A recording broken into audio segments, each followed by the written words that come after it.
abayimbi ffe tufuna omukisa ne tubakyalira ewaka bavuga zi Rolls Royce balina zi swimming pool nze nali simanyi nti mu Uganda mulimu Lamborghini nasooka gisanga wa mukungu omu ng'akola mu kitongole ekisoolooza ssente z'abayimbi ne ngamba oh my god nga seba alina Lamborghini tata wange yaŋŋamba muzeyi maya yaŋŋamba muzeyi maya yayogera akantu yaŋŋamba omusajja oyo mukwano gwange ndaba yetakola nnyo nga nze alyoke bwe bamuvuma ensambya ng'asengukayo ng'azimba ennyumba endala ennaggulu bwe bamuvuma ennaggulu ng'asengukayo ng'azimba ennyumba empya ekyanja abireka bulesi yasimba emmwanyi anoga kati abantu bwe tuvaayo ng'abayimbi nga twekubira omulanga nti kankubulirayo ekintu bannayuganda abantu bagamba mbu simanya sente y'omuwi w'omusolo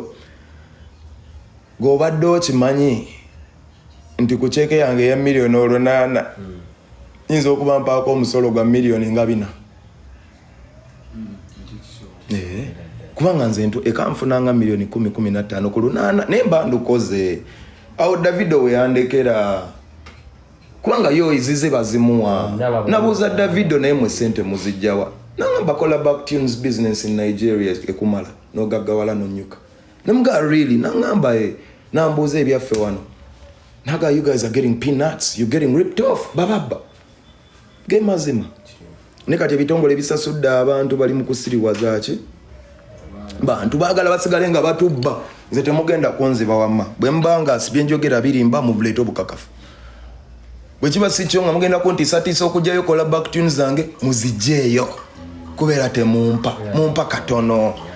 mufuna kinene kunza ate mwagala okunyigira mu kakondiiro temunyigiriza muzijjeeyo ezange njogera nga vice president ate bwe munanzanyirako n'ez'abayimbi bonna aba federation tugenda sooka tuzijjeeyo tuli negotiating kubanga bennwanirira muzuukuke lino eggwanga lyaffe mujja papo kyusa abakulembeze nga temunneekyusa nga bwe tuigala okukyusa kino nakiri tusooke twekyuse ng'abaki ng'abantu ontegedde bimbagamba bya ddala si byakulimba I have evidence nja namupostinga we kiba kyetaagisa naye tekyetaagisa for now mbagambako just ninza aveeyo agambe alimba bwemba oyo muntu simwagala simanyi lwaki olinga n'emiziki tomwagala tomanyi lwaki are you reasoning olina naye tomanyi lwaki nga kati kankubulireyo ekintu ekyankuba ewala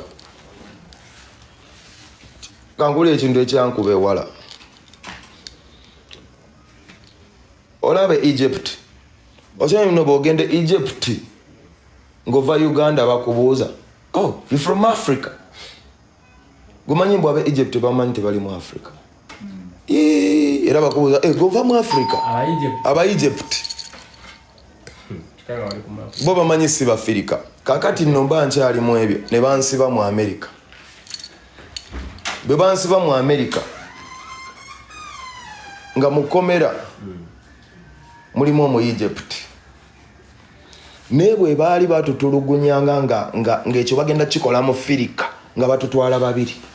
oba mwero oba omuddugavu ama muki omufirika aba mufirika nga babatwalira wamu tebafaayo oba ova Djibouti oba ova wa naye mbona ajja n'agamba munne simwagala naye simanyi na lwaki simwagala nga Munnayuganda munno wayamini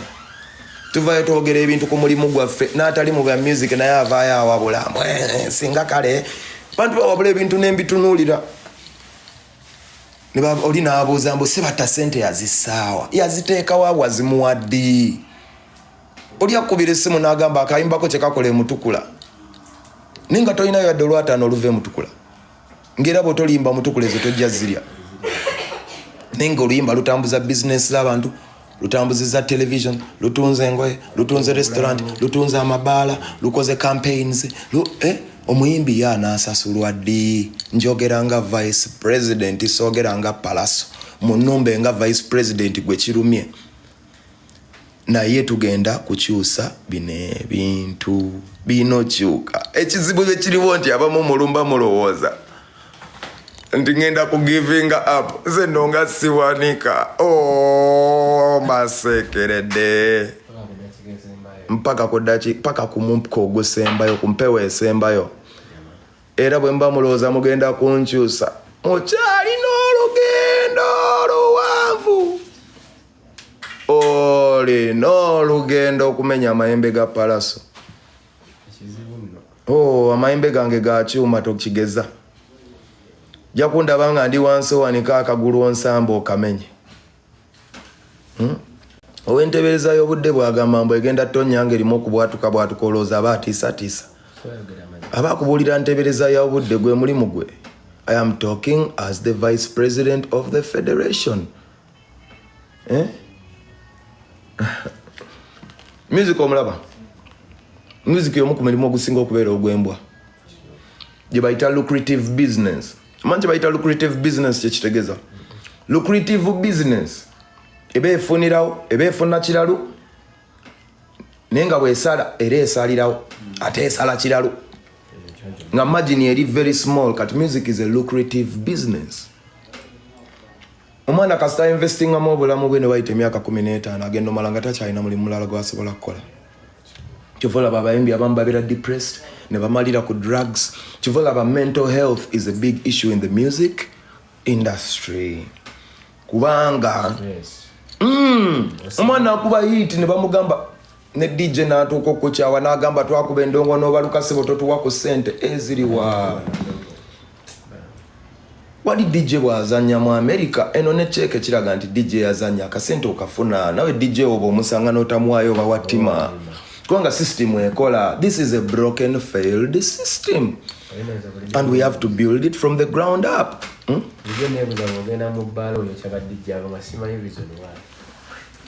But DJ oba olina obbokyayo nabo banyumirwe newe kikolera sense nga DJ neye ebbala ina device ya UPRS kati kamba somesa hiyo ekirala manze njagala ubabwe UPRS bwejja n'ensolo sente kati kanku example UPRS enzo okubanga buli bbala gy'olaba mu Kampala ejijjako milioni 7 buli mwezi ekyabantu tebakimanyi naye ng'ensonda z'abayimbi milioni 7 kati amabala gali ameka mu Uganda. Unakubakola yempya. Okitegedde? TV zonna ezisooloozaako. Naye bw'esoolooza terina tekinologi alaga. Palasa afuna mmeka? Wiza afuna mmeka? Kamili afuna mmeka? Mimi mbadde ndi ku live one mpamu. Wiza afuna mmeka? Tebalina paper trail. Kati boy bafuna sente ezo bazisonda nno ne ziwerera ddala basonda ne billion abo bolaba newera nebawaawo.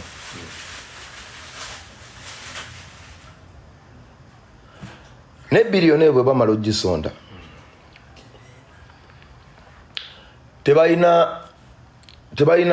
tebalina ngeri gye bagambamu nti palasa afuna bweziti bo kye bakola okimanyi nga basooka bajjako ezaabwe. Nze nasembayo okulira cheeke esembyeyo mu kusasula UPRS abakozi baayo bajjako milioni 600. Ontegedde osobola ogenda n'obisumululira eri bambi bakola ki bajjako milioni 600 UPRS okusasula abakozi ba UPRS bajjako milioni 600. Byenjogera mazima ne milioni 600 zasasula abakozi ate ng'omulimu gw'abakozi abo kufuba kulaba nga sente zituuka ku bayimbi. Ne teri muyimbi yali afunye amanyi sente UPRS yasembayo okumpa emitwalo 14. Ne ngamba ulira nno Katonda nanyamba engeri ginabeerako mu America nga nina social security number ne nga nekandigesitaringeko n'eby'Amerika ndabe bwekikola ki bwekikola ne nkwata obuyimbayimba bwange nga buna ne mburegisteringa ne BMI escape ey'Amerika. Mu myezi eno manyi sente ze nafuna omutwalo gwa $. Wano nafuna 14 ewaka gye basinga okunzanya nga ne mu America yennyini mbandoza ne music wange tazannyayo naye waavaayo omutwalo ne wano Uganda wentopinga chat scene embeera number 1 ne nafuna emitwalo 14 emitwalo 14 je nasooka okufuna mu myaka 10 onambuuziza nti zaali za bbanga ki egyo 14 nagifuna mu myaka 10 bano myezi 4 bampa mutwalo gwa $. Kati system yaffe bwe beeteredde kyogamba nze ennyanya zendya nzijja Taiwan ow'ennyanya wange tagenda kweyagala andi jembuza muri mwaka bakuwa 10 na myaka 10 kiraga buli mwaka bakuwanga kutwaza sinye kanana buli mwaka nakolanga yitida sisi mwino terera mve mu ebyo guno mulimu twaguteekamu obudde no but enough 48 hours to come out and apologize publicly. I'm going to take legal action, both civil and criminal. There is penalties for the things you've said if you don't have evidence to back them up. Bobo ina evidence nebo tetonda kiryoke. Nebo bato ina vayo mangu.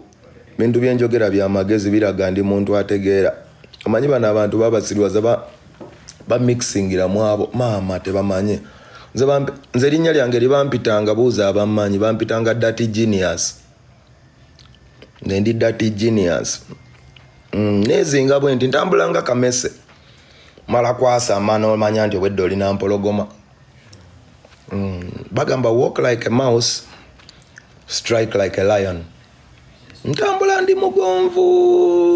naye mu Uganda buli mugonvu bamuyita musiro yo fala omala kuleeta abogalo nembukwatirayo noga mukadde muwa tomanyi kya mukaddiya tomanyi kya mukaddiya nze kyali kyanzijja kukuba abantu nze nange mbyaka gyange emito nalwana nnyate naye kyanzijja kukuba abantu waliwo yali alowooza nti ansobola ng'alaba ndi mugonvu nannumba naye namukuba n'ebisenge ne biwaawala nange nenkwata ku ttama ne ŋŋaana emmukubye ennyo sigenda kuddamu bbakuba kambaleke naye nga ye yabinoonya so nze bampita enter me at your own risk gwe jangu ng'ojja bisobola kyenkulaga oyinza okulowooza nti kyolaba kyendi naye olaba kyenkulaze tomanyi ekyo omuganda kyayita olumanyomanyo lukwasembwa mmanyo oba tomanyire oweeweeta mpisi kundi olw'okuba olaba erina kundi kweriri n'oweeweeta jakwata ku kundi ly'empisi onoomanya ekikutula omukira gw'ekikere nze siri joking subject saagala favor mukwate ku ebyo ebyange munzirize mumpe ku ebyo bimmala kuba nabikolerera nakola nakeera kyoga nze sikeddenga nsuze mu studio mubaddeyo nga muli ne bakazi bammwe n'abaana bammwe ne famire mwebase nga ffe tuli mu studio tuteekamu hard work olw'okuba mubiraba tubitabiringa ebyangu there is a lot of hard work behind this shit ono agambye feesi yavunda ndi mugagga muvundu gwekyo tokitya kasite ya mama wonnamu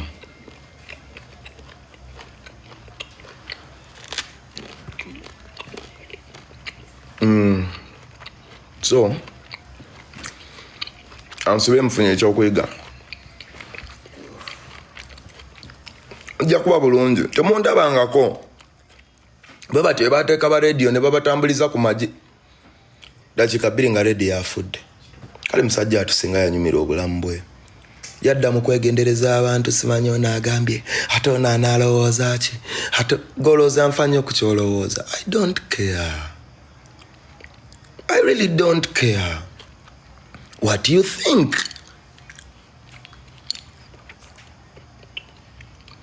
Ate bagamba tell no lies about me and I won't tell the truth about you. Tonjogerako obulimba kubanga nze nja kwogerako amazima nengo oyinza okusanga nga obulimba bwonjogeddeko butono nga amazima gengenda okwogerako gakaawa kubanga amazima gakola ki ojja kunjogerako obulimba nkwogereko amazima nga gakaawa nsonze njagala okubagamba wamma ndi kuleni yange ayagala okubiyingiramu jangu ng'okimanyi nti weebiri edikenze abagaba bisobola yabiyingira gobulya ng'obisobola ate ani aganya boba olya ng'owezezza omukira ng'oyingira ag'enkima wegali mabbala gonna wegali